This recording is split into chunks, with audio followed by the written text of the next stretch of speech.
so for mirrors, I'm just going to switch this to mirrors. This is a concave mirror. So here I have my chart set up to organize the mirrors. Now for the concave mirror, I'm going to do the same situations. And for the convex, that's the simple one. You'll see that at the end. So beyond 2f, when the object is beyond 2f, this is kind of nice because just like with lenses, the image is trapped between f and 2f. Doesn't matter where I go, it's always going to be between f and 2f. It's always upside down. It's always smaller. And because the light rays actually go through it, it is always real. So I did the first one for you. The location is between f and 2f. It's upside down, so that is inverted. It's small, so that's reduced. Light rays go through it, so that's real. Okay, next I'm going to do at 2f. Okay, so if I drag the object right to 2f, very similar to lenses again. Now the location is just at 2f, just like before. It's just on the same side as the object. Notice the size is identical. Notice it's inverted. And notice it is real. So I grab that image, put it in my chart here for at 2f. You can fill in the lost. Now we're going to go back and go with the object between f and 2f.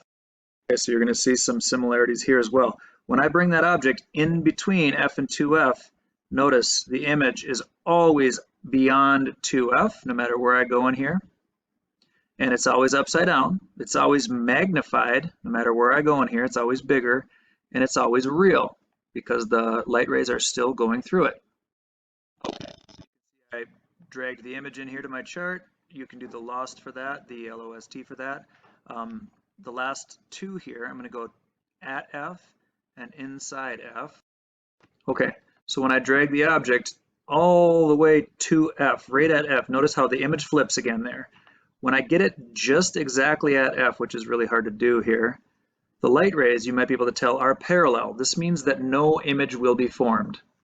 The chart looks the same for concave mirrors as it did for a converging lens. No image is formed. The last situation is when the object is inside the focal length, and notice the location is tricky, but it's completely flipped over to the other side. And notice the image is increased in size, and notice these light rays only appear to be crossing over here. The dotted lines are apparent light ray intersections. The light rays actually get reflected backwards, so they never travel through this point where the image is. So this is a virtual image. I've got my last image in there for concave. I am going to point something out here. I've been a little bit vague on something. When you're inside the focal length for this concave mirror, if you look back at this, the location really does vary. If you're looking at where the location is right here, it appears that it's inside the focal length on the opposite side of the mirror. If you back it up, it goes well beyond 2f over here. So I'm just going to have you write location varies. And then the same thing was true over here when your converging lens object was inside the focal length. Location varies. Okay, so that's just a small correction to the location, and it's only when you're inside the focal length on a converging lens or on a concave mirror.